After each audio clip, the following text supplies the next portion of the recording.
네, 오늘 세일의 기도회의 2일째입니다. 오늘 사도행전 1장 6절에서 8절 부분으로 고통에 대한 해법이라는 주제로 제목으로 말씀 나누겠습니다. 하나님의 임재를 자각하는 삶에 대해서 조금 더 나누고 싶습니다. 제가 이렇게 목사님 가정의 자녀로 태어났는데 하도 어렸을 때부터 하나님이 살아계시다 얘기를 들으니까 막연하게 살아계신 걸 믿기는 했던 것 같은데, 믿는 것도 아니고 안 믿는 것도 아니고 그렇게 방황하면서 26살 때까지 그 인생을 살았습니다. 근데 제가 다리에 그런 심한 부상을 당하고 그런 인생의 역경을 만나고 인생이 끝자락에서 지푸라기를 잡는 심정이라도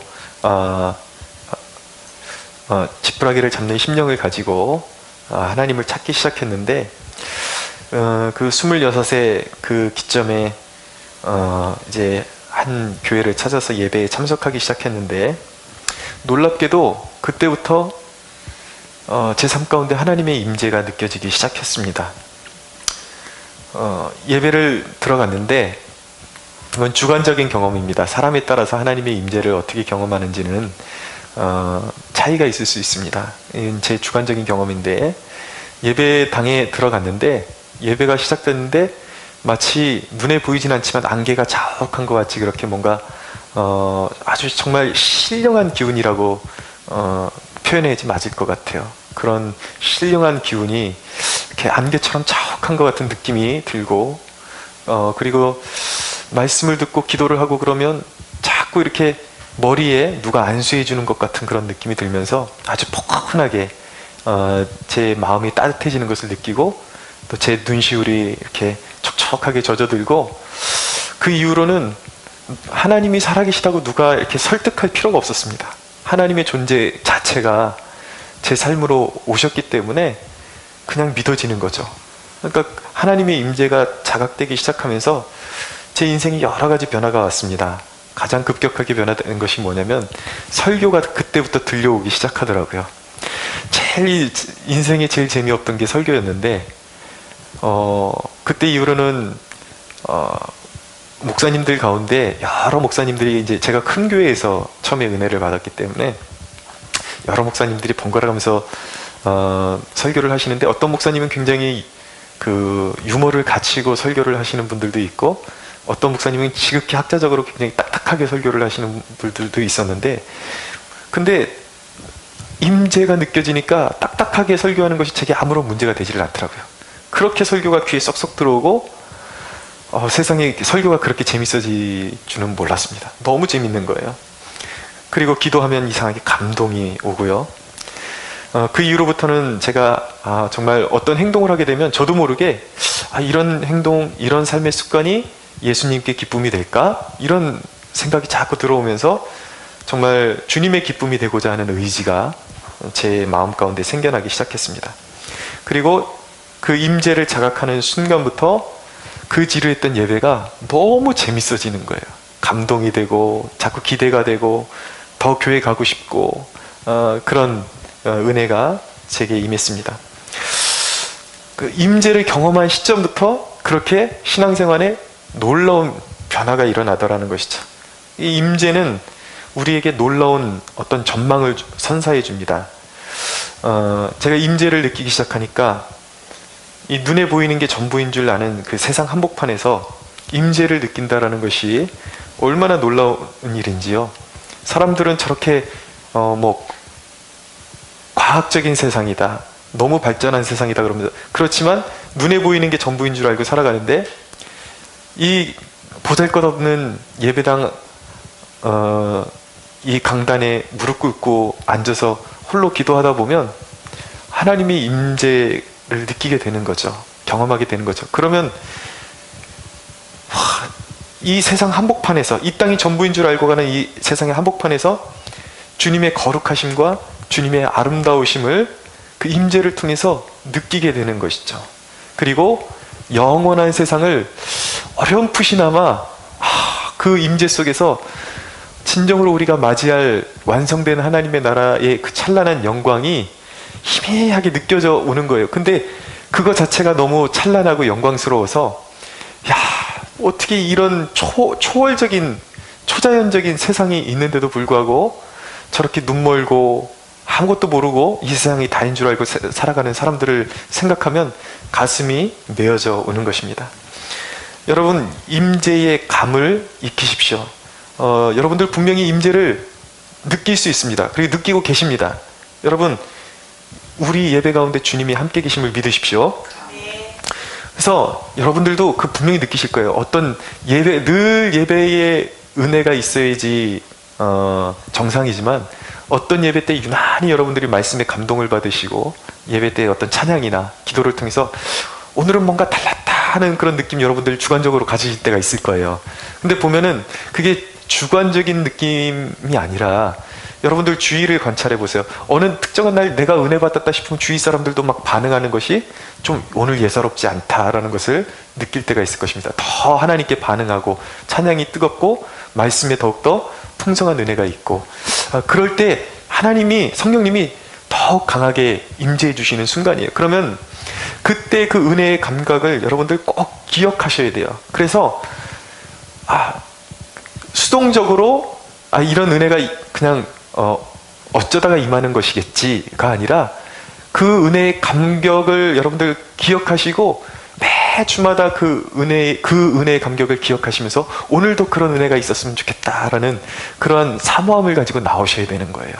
그러니까 하나님은 사모하는 영혼을 만족시켜 주십니다.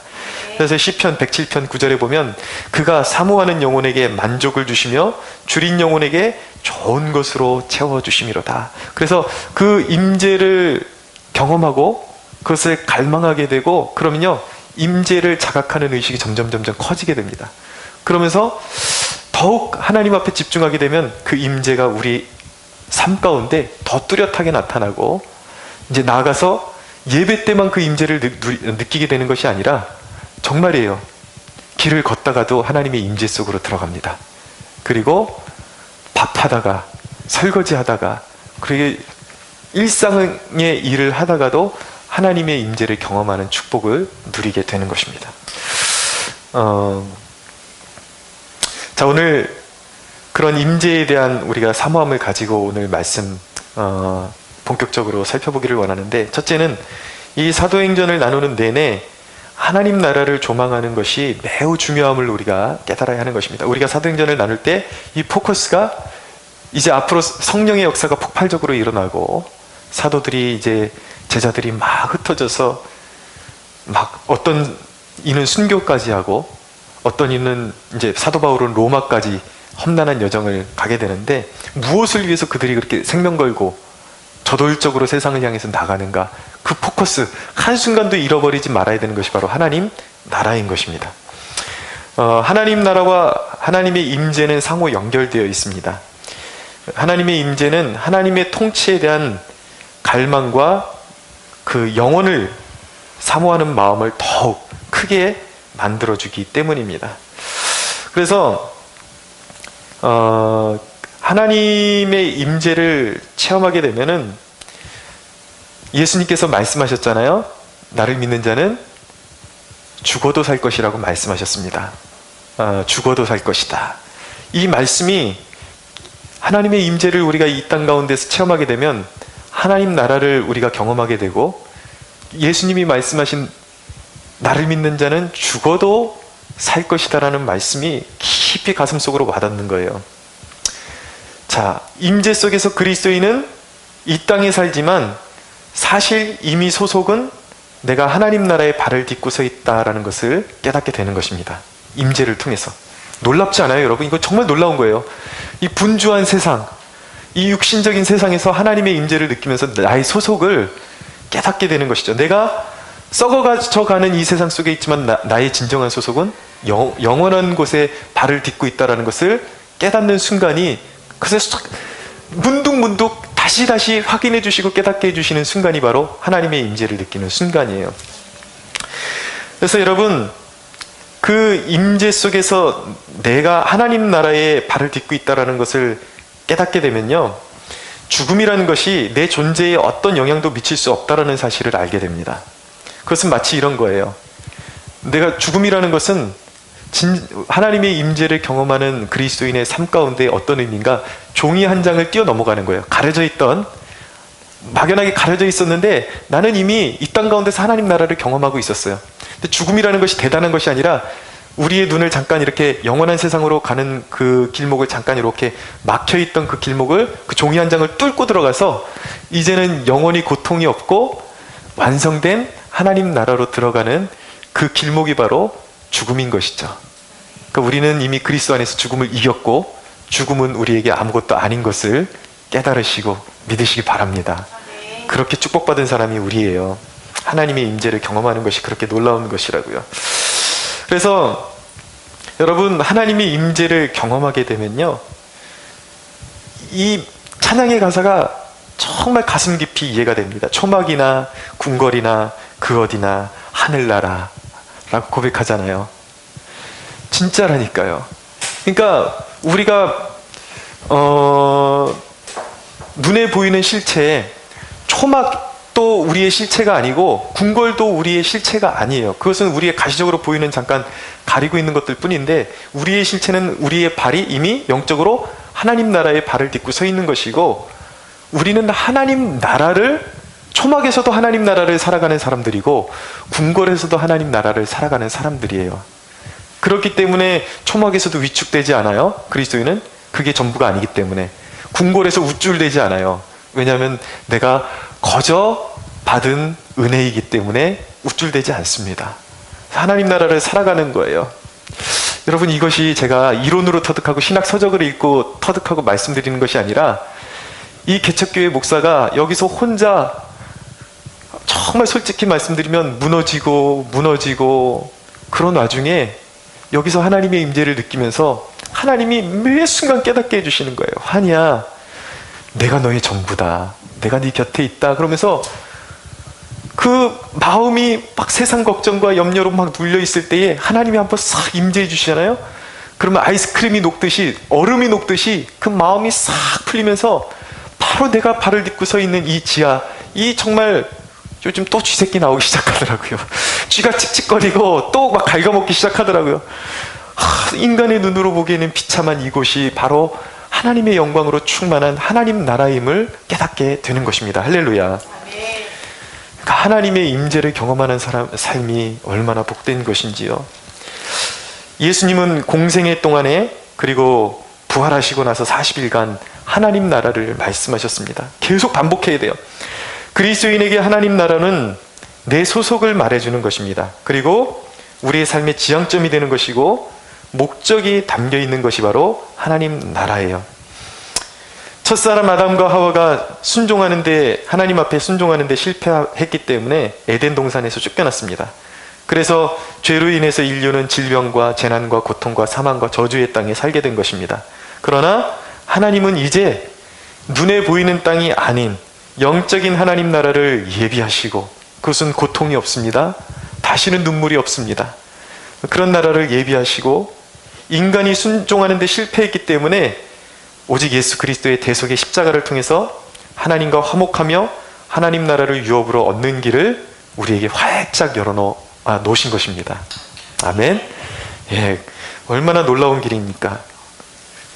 여러분, 하나님 나라는 공간적인 개념이기도 해요. 그러니까 죽어서 우리가 가는 실제 존재하는 나라이기도 한 것입니다. 그런데 여러분, 이 하나님 나라는 그런 공간적인 개념만 있는 것이 아니라 통치의 개념이기도 한 것입니다. 자, 여러분, 하나님 나라는 우리가 죽어서만 간다. 그것은 큰 오해입니다. 그래서 제가 늘 안타깝고 가슴을 치면서 제가 이런 기도회를 마음껏 기도할 수 있도록 오픈해 놨는데도 불구하고 그 나라를 보지 못하고 이런 자리에까지 발걸음을 옮기지 못하시는 분들을 보면 막 화가 나는 게 아니라 너무 가슴이 아파요. 그 나라를 보지 못하는 그 영적인 눈과 귀가 너무 가슴이 아픈 것입니다. 여러분, 천국은 하나님 나라는 죽어서만 가는 것이 아니라 우리가 예수를 믿을 때에 하나님의 통치가 삶에 임하는 것입니다. 그것이 하나님 나라예요. 그리스도의 통치가 임하는 것이라고요. 자, 우리가 고통의 삶이 끊이지 않는데 그 고통의 삶에 하나님의 통치가 임하면 어떻게 되는가? 고통은 계속 이어질 거예요. 그러나 고통에 잠식되고 병들어가다가 죽고 저주받아 심판받아 사라질 수밖에 없는 우리가 하나님의 통치가 임하면 그 고통을 뛰어넘는 능력을 우리가 부여받게 되는 것입니다. 고통을 이길 수 있게 되는 거예요.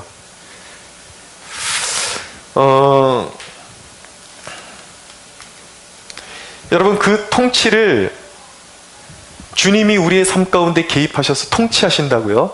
통치하시는데 그 통치를 이 땅에서 간접 경험하는 것이 임재라는 거예요. 임재. 계속 말이 돌고 돌죠. 임재와 하나님 나라가 그만큼 맞물려 있기 때문에 계속 반복하는 거예요.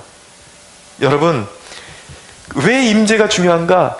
우리의 삶 가운데 하나님의 임재가 나타난다는 것은 그분이 지금 이 순간 내 삶을, 우리의 삶을 통치하신다라는 사인이기 때문에 계속 제가 임재를 주장하고 주장하는 것입니다. 그래서 중요한 거예요. 여러분,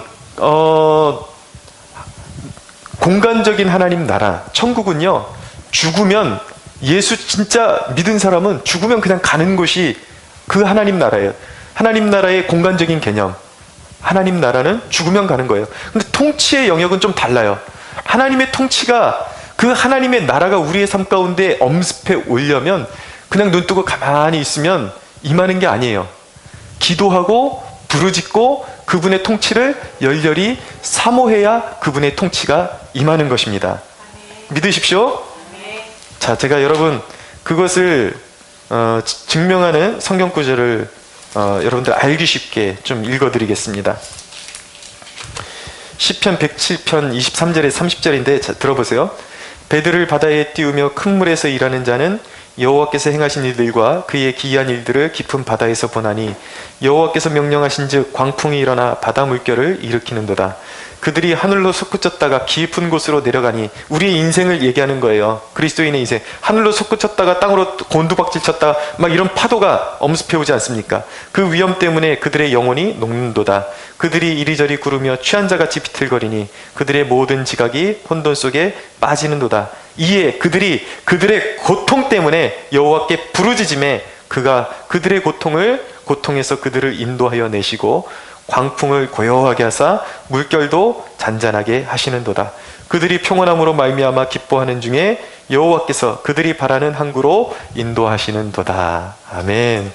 그러니까 우리 인생에 엎치락뒤치락하는 풍랑이 일어오는데 그때 우리가 하나님의 통치를 인정하고 주님의 주권을 인정하고 부르짖으면 마치 주님께서 그 광풍에 그 깨져가는 배, 제자들이 탄 배로 유유히 갈릴리 바다 위를 걸어서 오신 것처럼 주님이 임재해 오신다라는 거죠. 그러면 그때 주님의 통치가 우리의 삶 가운데 시작되면서 주님의 도우심으로 말미암아 우리가 바라는 구원의 항구로 안전하게 갈 수 있게 되는 것입니다. 할렐루야. 네. 그것이 바로 하나님 나라요, 그리스도의 통치라는 것이죠. 여러분, 저주와 고통 가운데 살아가는 사람들에게 필요한 것은 하나님 나라와 그분의 의의 통치인 것입니다. 우리 그리스도인이 바라보고 확장시켜 나가야 될 길, 나갈 길, 그것은 바로 하나님 나라라는 것입니다.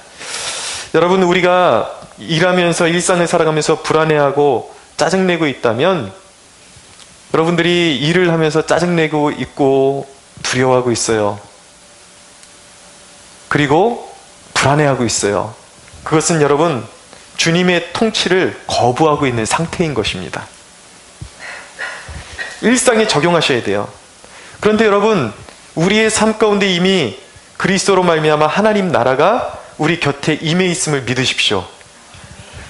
주님의 통치를 인정해야 하는 것입니다. 여러분들이 짜증나고 두려움이 오고 불편한 일이 생길 때에 주님의 나라가 내 곁에 있음을 믿고 그 통치, 주님의 통치를 적극적으로 수용하셔야 돼요. 주님 도와주십시오. 주님이 지금 이 순간에 통치해 주십시오. 여러 가지로 마음이 어렵고 짜증나고 힘든데 주님이 이 풍랑을 다스려 주십시오. 그럴 때에 여러분들이 여러분들의 삶을 주님께 내어드릴 때마다 주님의 통치가 임하게 되는 것입니다. 주님이 그렇게 법칙을 정하셨어요. 왜냐? 이미 우리 삶 가운데 주님의 통치가, 하나님 나라가 임해 있지만 우리가 부르짖어야 그분의 통치가 이루어지는 것은 인간이 이 땅을 살아가는 동안 영적으로 나태해지거나 게을러지거나 하나님을 벗어나서 살아갈 수 없는 존재임을 스스로 깨닫게 하시기 위해서 하나님이 정하신 법칙인 것입니다. 그래서 성경은 말씀합니다. 내 길을 여호와께 맡기라. 그를 의지하면 그가 이루신다라고 말씀하시는 거예요. 다시 말씀드리면 나의 길을 하나님께 맡긴다라는 것은 그분의 통치를 인정한다라는 것이죠. 그러면 그분의 임재가 우리의 삶을 두르고 그분이 그분의 뜻대로 우리의 길을 이루어 주시는 것입니다. 할렐루야. 그래서 여러분, 그 하나님의 나라, 사람들에게 진정으로 필요한 것은 하나님의 나라예요.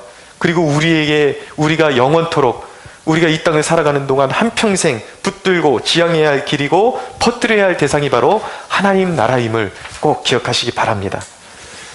자, 6절을 보십시오.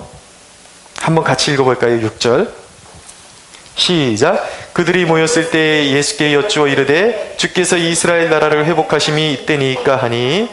아멘. 자, 주님의 관점과 제자들의 관점이 아직 뭔가 다르다라는 것을 보게 됩니다.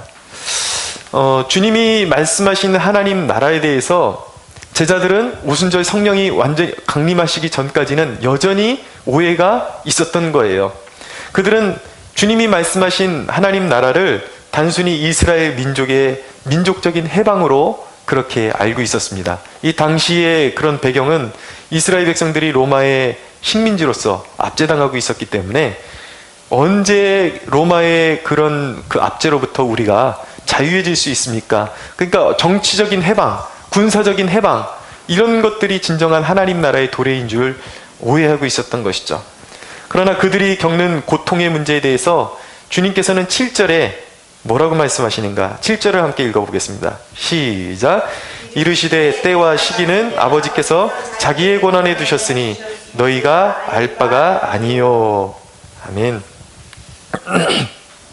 주님은 이스라엘 나라의 회복은 아버지께 속했으니 너희가 알 바가 아니다라고 말씀하셨어요. 자, 너희가 알 바가 아니다. 이 말씀은 첫째로 개인의 고난에 하나님이 관심이 없으시다라는 말씀이 아니에요. 주님은 우리의 고통에 분명히 관심을 가지시고 우리가 부르짖을 때 귀를 기울이십니다. 단지 우리가 고통이라는 개념을 더 폭넓게 볼 수 있어야 한다라는 말씀입니다. 그러니까 단순히 지금 눈에 보이는 고통만 지나가는 게 능사가 아니라 우리의 삶 가운데 있는 고통을 통해서 아버지께서 하시려는 일을 신뢰하는 마음을 우리가 가져야 한다라는 말씀입니다. 큰 그림을 보면 우리 인생의 고통이 끊이지를 않아요. 근데 그 큰 그림 속에서 고통은 여전하지만 그 모든 고통 속에서도 주님은 우리가 부르짖고 도움을 요청할 때에 귀를 기울이시고 우리를 도와주신다라는 것은 여전히 우리에게 적용되어지는 성경의 진리인 것입니다. 그러면 우리가 겪는 그 고난에 대한 해법은 무엇인가? 오늘 주님의 말씀을 통해서 해법은 무엇인가? 바로 그 고난에 집중하지 말라는 거예요. 이 고난이 언제 끝날까? 이거에 집중하지 말고 하나님 나라의 회복을 삶의 중심 주제로 삼고 하루하루를 살아가라는 것입니다. 하나님 나라를 붙잡고 살아가라. 고통을 붙잡고 살아가지 말고 하나님 나라를 붙잡고 살아가라. 지금 도래해 있는 하나님 나라, 그리고 앞으로 도래할 하나님 나라, 그리고 모든 고통받는 사람들에게 전해져야 될 이 하나님 나라를 위해서 살아가라 라고 말씀하고 있는 것입니다.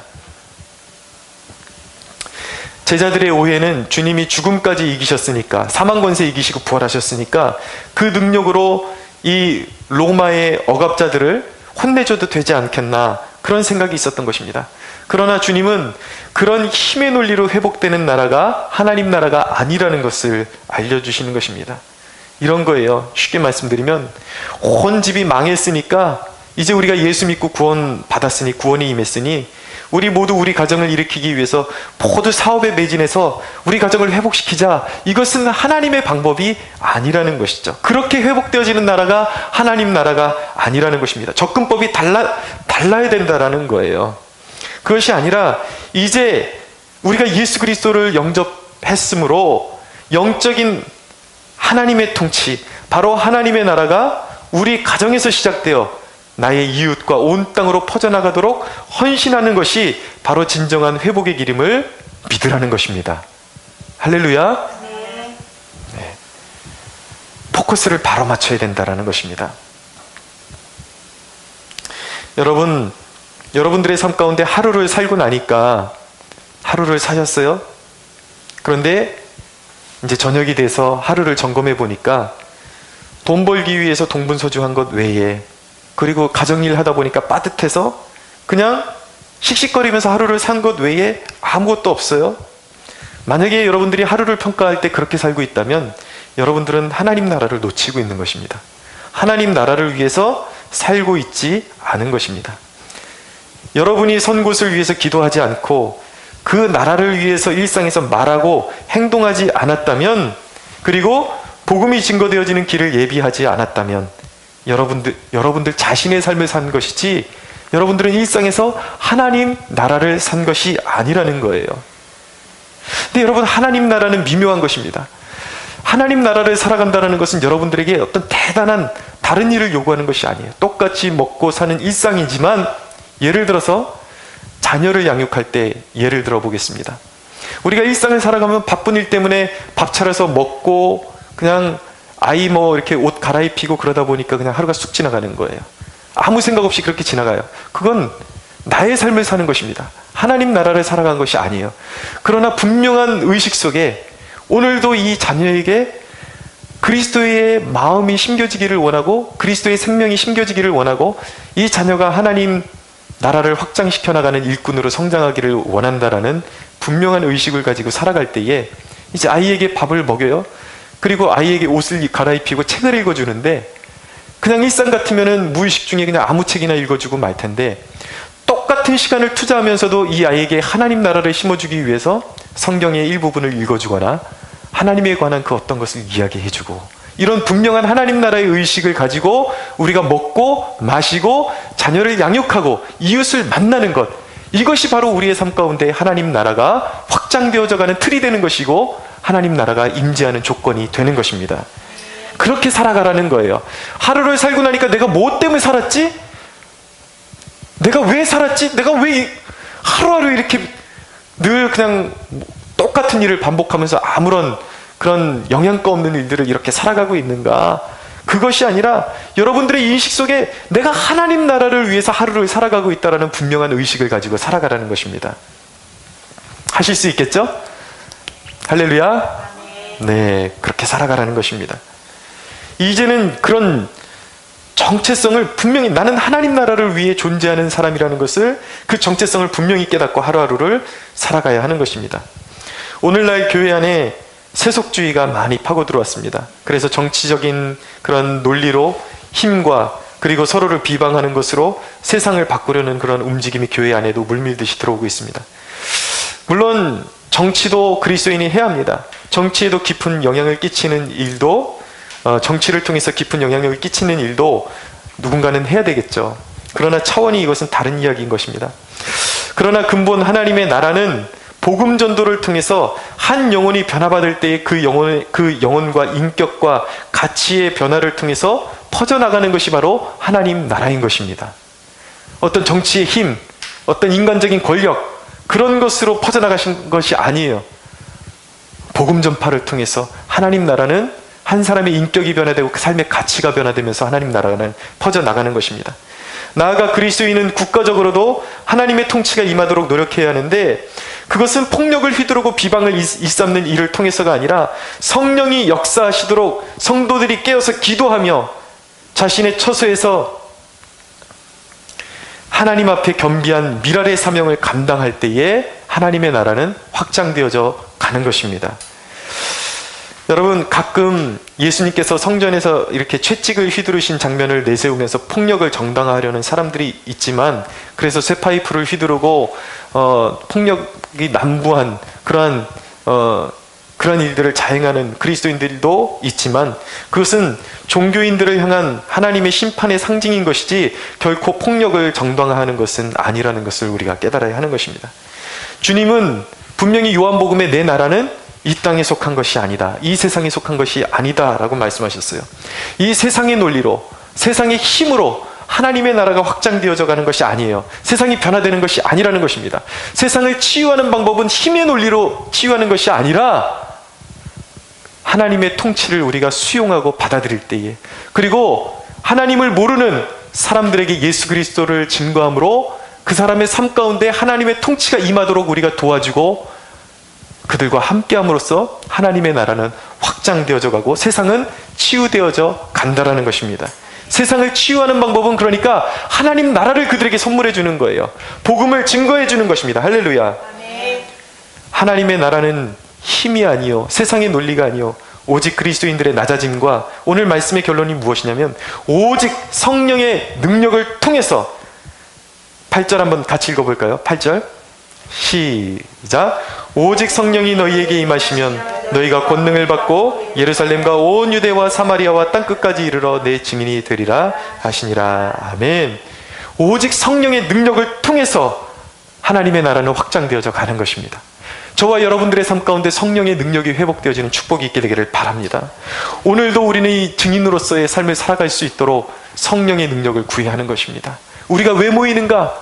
이 어두운 시대를 밝히는 하나님의 통치와 하나님의 영광이 임하는, 정말 상처받고 어둠 가운데 절망 가운데 살아가는, 세상에 소망 없이 살아가는 영혼, 그들의 삶 가운데 하나님의 나라가 임할 수 있도록 우리가 진정한 그리스도의 증인의 삶을 확고하고 능력 있게 살아가기 위해서는 오직 성령의 능력만이 우리의 삶 가운데 회복되어져야 하는 것입니다.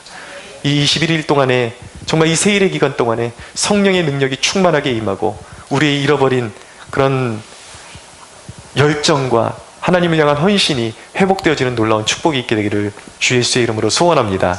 우리 하나님께 영광의 박수를 드리겠습니다.